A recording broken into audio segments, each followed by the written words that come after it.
নয়নতারা এবার কাজলের বোনের কাছে গিয়েছিল নালিশ দেওয়ার জন্য, কিন্তু কাজলের বোন বলল আমার ভাই কি দেখতে খারাপ। আর এই কথাটি শুনে কাজল যেমন কেমন টাস্কি খাইয়া গেল, মনে মনে চিন্তা করলো আয় হায় ধরা খেয়ে গেলাম নাকি। কিন্তু কাজল সবসময় বড় কথা বলে যে ওর সাথে আমি প্রেম করতে যাব কেন, কিন্তু ডুবে ডুবে জল খাই সেটা মানুষকে বুঝতে দেয় না। বিস্তারিত জানতে চাইলে সম্পূর্ণ ভিডিওটি দেখতে থাকুন। খুবই ইন্টারেস্ট একটি নাটক আসতে চলেছে আপন মানুষ। সুপ্রিয় দর্শক, সবার কি অবস্থা? আশা করি সবাই ভালো আছেন। হাজির হয়ে গেলাম আপন মানুষ নাটকের অগ্রিম কিছু আলোচনা করব এই ভিডিওতে।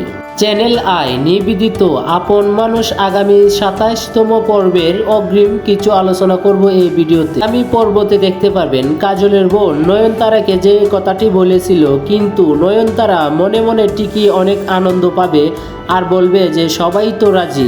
নয়নতারা বলবে কাজলের সাথে এখন প্রেম করতে আর কোনো সমস্যা নেই। এখন প্রেম করার জন্য পাত্তা দেবে নয়নতারা, আর কাজলকে দেখলে কথা বলার জন্য চেষ্টা করবে। ওই দিক দিয়ে কাজল সংসারের টাকা নিয়ে একটি মোবাইল কিনেছে, যার কারণে তার বোন অনেক রাগ হওয়ার কারণে তাকে ভাত খেতে দেবে না, টাকাগুলো আবার নিয়ে আসবে। রুস্তুমকে কায়দায় ফেলিয়ে টাকাগুলো আবার এনে দিবে তার বোনের হাতে। রুস্তুম পাগলা তার প্রেমিকার মার হাতে বাঁচার জন্য টাকাগুলো ফিরিয়ে দেবে। দিক দিয়ে মমতার মা রুস্তুম পাগলাকে কিছু মুরগি দিয়েছিল বিক্রি করার জন্য। পর্বতে দেখতে পারবেন রুস্তুম পাগলা মুরগি বিক্রি করে চাল ডাল এনে দেবে। তার বাবাকে রুস্তুম পাগলা ঘর থেকে বাহির করার জন্য রুস্তুম পাগলাকে মমতার মা ভাই মিলে সবাই মিলে রুস্তুম পাগলাকে মারবে। পাগলা সবার মার খেয়ে মমতার বাবার কাছে আবদারের কথা বলবে, তো মমতার বাপ সেটা কোনোদিনই মেনে নেবে না। আগামী পর্বতে দেখতে পারবে। জানিয়ে দেব আগামী পর্বটি আসবে কবে। আগামী পর্বটি আসবে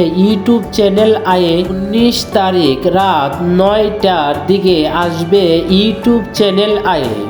26তম পর্বটি মিস করেছেন, ভিডিও ডিসক্রিপশন বক্সে লিঙ্কটি দিয়ে দেব, সেখান থেকে দেখে আসবেন। আর নাটকটি আপনাদের কাছে কেমন লাগে অবশ্যই কমেন্ট করে জানাবেন। ধন্যবাদ সবাইকে, ভালো থাকবেন।